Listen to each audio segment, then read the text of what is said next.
Alors, une anecdote marquante de mon expérience au Liqueur, je pense qu'elle se résume à une patiente que je vois encore actuellement,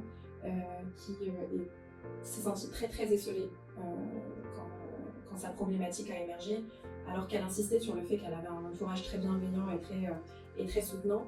Elle estimait que ce type de douleur, ce type de discours n'était pas entendable par tout le monde et elle m'a dit clairement en fait si je vous avais pas vous, je sais pas où j'en serais aujourd'hui et c'est là où on voit l'impact en fait de l'importance d'avoir cette écoute non jugeante.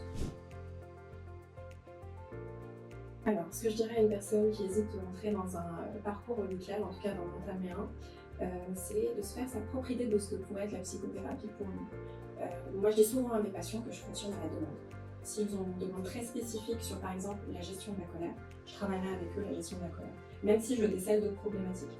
Parce que je pars du principe où il ne faut pas enfoncer une porte qui est verrouillée.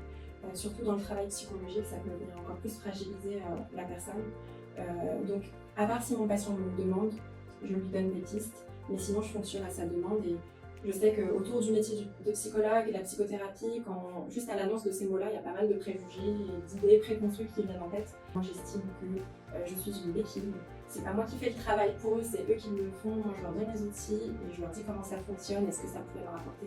Et eux ils prennent ce qu'ils veulent prendre et si ça fonctionne pour eux c'est tant mieux, si ça fonctionne pas, j'attends toujours un feedback du patient qui me le dise et moi je réajuste ma pratique. Mais un suivi psychothérapeutique va ressembler à ce que vous voulez que ça ressemble. Donc ce sera votre demande et nous en face on s'adapte en fonction de votre demande, on vous propose des outils pour vos besoins spécifiques.